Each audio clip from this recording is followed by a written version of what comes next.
Bien, como os decía, empezamos.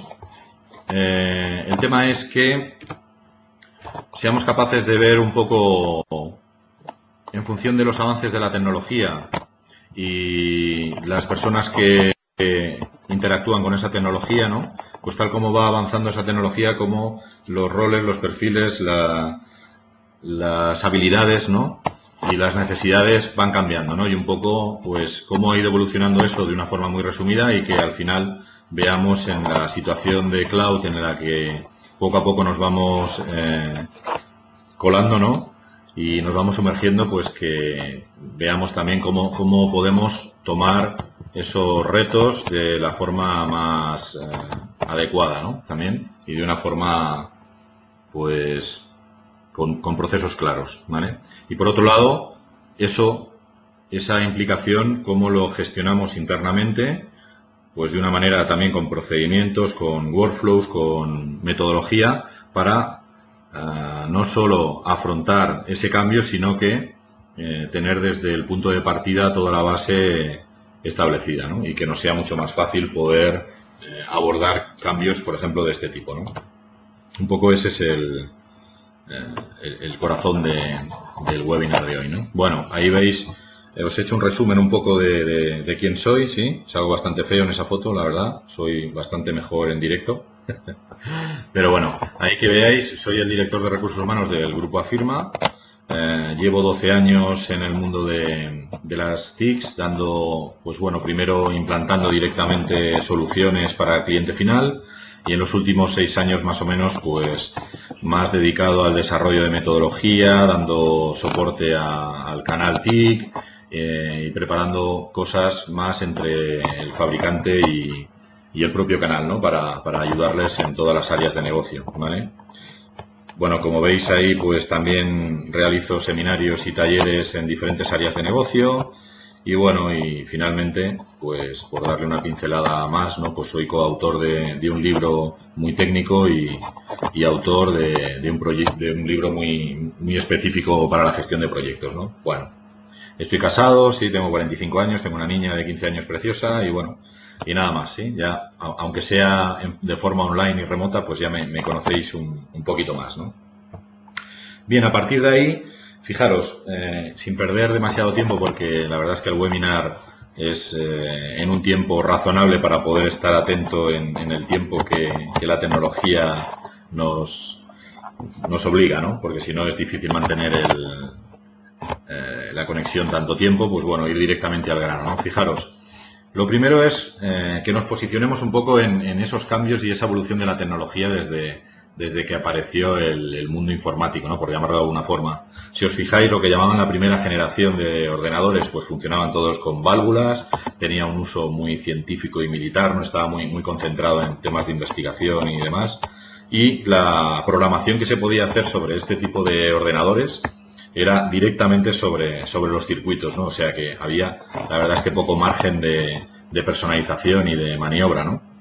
A partir de ahí llega una segunda generación, donde las válvulas desaparecen y entra el transistor, aparecen ordenadores ya a un entorno más comercial,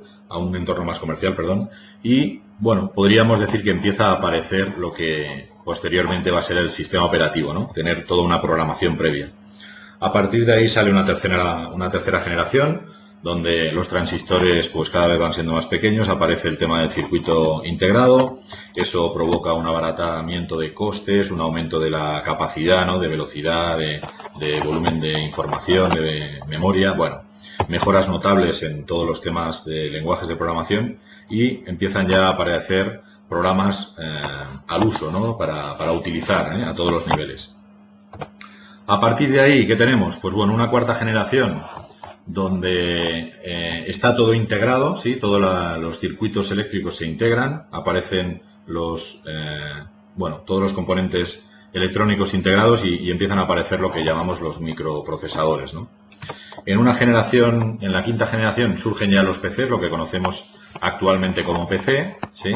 Entonces, fijaros, ¿no? Toda esta evolución tecnológica que ha ido apareciendo más o menos en los años que os he puesto ahí, ¿no? Año arriba, año abajo, lógicamente la transversia, el traspaso de una generación a otra, pues no es en un día concreto, ¿no? Lógicamente, pero bueno, Seguramente ya conocéis todo este detalle, pero es para que nos vayamos posicionando un poco en esa evolución tecnológica, esos cambios, ¿no?, que han ido provocando lógicamente que todo el entorno cambiara, ¿no? ¿Cómo nos podríamos imaginar lo que podríamos llamar una sexta generación, ¿no?, a partir del PC? Pues mirar, yo os he hecho una especie de visión mía, ¿no? Lo que es sexta generación, pues ya está encima de la mesa, ¿eh? Todo lo que os voy a contar, ¿no? Pues lo que aparece ahí, los data centers, está claro que ya están encima de la mesa, que cada vez los fabricantes potentes están haciendo acopio de un volumen de infraestructura para montar esos data centers cada vez más grandes en diferentes puntos del mundo, ¿no? Con lo que eso está cogiendo mucha fuerza, ¿no? El tema de la virtualización, ya no se trata de tener mi máquina con unas características concretas, sino que en función de mis necesidades, ¿no?, dentro de esos data centers soy capaz de coger tanto ancho de banda o espacio o procesadores o servidores, llamarle como queráis, para adaptarlo a mis necesidades, ¿no? Con lo que la inversión de infraestructura que hasta ahora tenía en mi ubicación, pues puedo alquilarlo, ¿no? Como viene luego el tema del cloud, sí, puedo alquilarlo y dimensionarlo pues de una manera mucho más ágil y sin una inversión directa, ¿no? ¿Y eso qué va a dar pie? Pues bueno, ya están saliendo ordenadores que no tienen disco duro, ¿no?, o que ya se van a conectar a algún sitio, ¿no? Pues no sé, fijar el tema de SkyDrive, por ejemplo, ¿no?, que hay espacios ya gratuitos con 25 gigas, que tienes el Office online, ¿no?, y que puedes tener toda la gestión de la documentación y espacio para fotos y documentos en la red, ¿no? O sea, entiendo que eso que ya está ahí, poco a poco va a ir cogiendo cada vez más fuerza, ¿no? Y lógicamente la maquinaria local y el hardware físico, ¿no?, de almacenamiento y demás va a desaparecer, ¿no? Entonces, bueno, un poco, si ahora este símil de los cambios y la evolución de la tecnología lo llevamos un poco a cómo afecta eso a las personas que interactúan con la tecnología y con el negocio que hay alrededor de todo esto, ¿no? Pues bueno, podríamos empezar a ver cosas como, por ejemplo, fijaros, si intentamos alinear un poco la primera, la segunda y la tercera generación aproximadamente, años arriba, años abajo, ¿no?, con los perfiles y los roles de las personas que realizaban trabajos en esa tecnología, pues fijaros, había toda una serie de servicios de datos centrales, ¿no?, donde habían personas que gestionaban todos esos datos y tenían que tener una serie de habilidades concretas, ¿sí? Temas como, por ejemplo, los perforistas, ¿no?, pues que se dedicaban a las tarjetas perforadas. Bueno, ya sabéis el volumen de información que se gestionaba con esto y el volumen de trabajo que había y la especialización, ¿no?, concreta. Temas de operadores, sí, temas de dispatching, ¿no? Acordaros, sobre todo en las películas en Estados Unidos, ¿no? Se veía la gente con el carrito, pues con un montón de paquetería y de mensajería repartiéndolo por las mesas, dejaban unos paquetes, recogían otros, ¿no? O sea, habían figuras que se dedicaban única y exclusivamente a esto, ¿no?, al dispatching.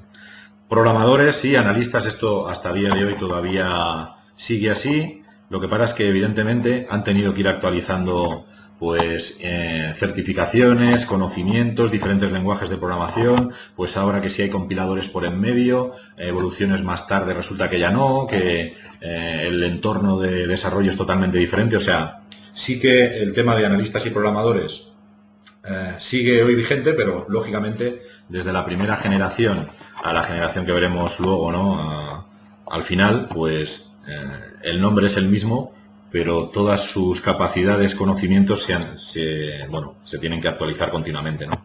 Jefes de proyecto, lo mismo, ¿no? La tipología de proyectos que había en esas generaciones no tiene nada que ver con la tipología de proyectos que hay ahora, ¿no? Y el tema de comercial, ¿no? Pues eran comerciales de grandes cuentas, sí. Acordaros, si revisamos un poco la tecnología, pues esto, si era a nivel científico, a nivel militar, pues imaginaros los comerciales a qué nivel de ventas tenían que ir, ¿no?, a qué tipo de personas, en fin, los skills de esos perfiles eran totalmente distintos a un comercial que puede ir hoy en día a otro tipo de proyectos o a otro tipo de clientes, ¿no? Por otro lado, si seguimos con el símil, bueno, tercera, cuarta generación, sí, pues ya había toda una serie de sistemas propios, ¿no? La gente habían sistemas operativos, la gente desarrollaba software específico para él, podíamos tener ese mismo software en diferentes empresas, ¿no?, que ofrecían servicios parecidos. Bueno, el tema de operadores seguía igual o parecido, ¿no? El tema de programadores y analistas, pues como os decía, avanzando en conocimientos y demás, pero lo que es el perfil básico seguía parecido, el jefe de proyecto también, pero fijaros que ya el tema de perforistas, el tema de dispatching, todo esto en esas generaciones desaparece, ¿no?, en un momento o en otro, y lógicamente esas personas se tienen que reciclar, o esos roles y perfiles para unos puestos de trabajo desaparecen y hay que formarse y prepararse para otros roles y perfiles nuevos, ¿no? Los comerciales pues sí que siguen habiendo cuentas grandes, pero a partir de ahí, como la tecnología estaba más barata y más al alcance de la industria y del cliente final, pues lógicamente aparecen cuentas más pequeñas, ¿no? Llamémosles medianas cuentas. Las necesidades para vender son diferentes y por lo tanto los roles y perfiles de los comerciales varían, ¿no? Si eso nos pasamos a la cuarta y la quinta generación, pues veréis que ahí ya vamos a un mundo donde sí que habían sistemas propios, pero aparece pues todo el tema de ERPs, ¿no?, de programas de gestión integrados en diferentes áreas de negocio, los temas de CRMs, ¿no?, donde ya gestionamos toda la parte de marketing y ventas, ¿sí?, y hacemos un reporting y a partir de ahí campañas y oportunidades, ¿no?, que si la pipeline, que si el forecast, ¿vale?, cosas de estas. Entornos colaborativos, ¿no?, intranets, extranets, gestiones documentales, con lo que aparece toda una serie de roles, ¿sí?, que aunque seguimos llamándoles programadores y analistas, jefes de proyecto y comerciales, pues lógicamente las actitudes y las aptitudes necesarias para vender todo ese tipo de soluciones, desarrollarlas o gestionar los proyectos en función de los roles que desempeña cada una de las personas, pues lógicamente es totalmente distinto, ¿no?, las necesidades y la forma de gestionar, ¿no? Por lo tanto, ahí vuelve a haber otro cambio importante en cada uno de los componentes de los roles y los perfiles de las personas que realizan, gestionan y desarrollan estos proyectos, ¿no? Luego, igualmente, los comerciales ya se empiezan a diferenciar, ¿no?, lo que llamamos granjero y cazador, ¿no? Pues el comercial de base instalada, ¿sí? Pues ya tengo una serie de clientes donde tengo el programa instalado, donde tengo que darles soporte, mantenimiento y por lo tanto la forma de venderles es diferente, ¿no? Y la forma de darles servicios también. Y empiezan a aparecer pues temas de técnicos de helpdesk, técnicos de soporte, ¿no? Pues recogida de llamadas, bueno, call centers y demás, ¿no? Y lo mismo en marketing. Empiezan a aparecer teleoperadores, teleoperadoras, asistentes de marketing, directores de marketing, ¿no? Por lo tanto, empiezan a aforar nuevos perfiles y roles que necesitan unas características concretas, unas funciones concretas, ¿no? Unos conocimientos concretos, ¿sí? Si de ahí nos pasamos, pues imaginar ya, si hacemos el símil con la tecnología, ¿no?, a una sexta generación, pues, ostras, esta sexta generación, ¿qué tipo de perfiles y roles nos vamos a encontrar?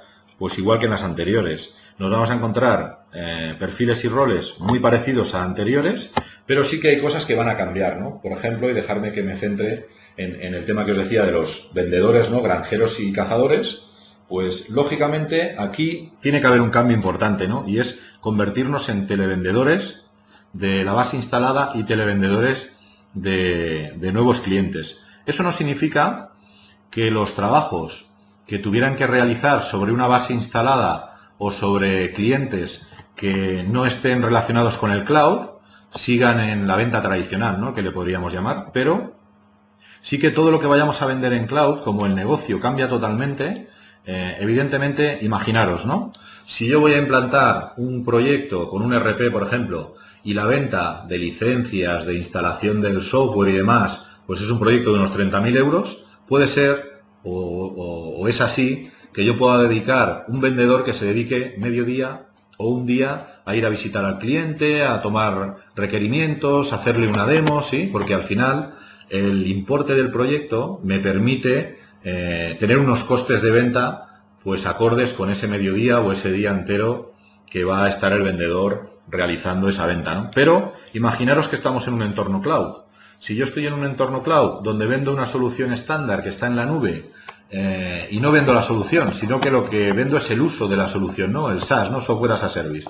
Vendo una serie de servicios que en función del volumen de usuarios que contrata o en función del volumen de transacciones que va a realizar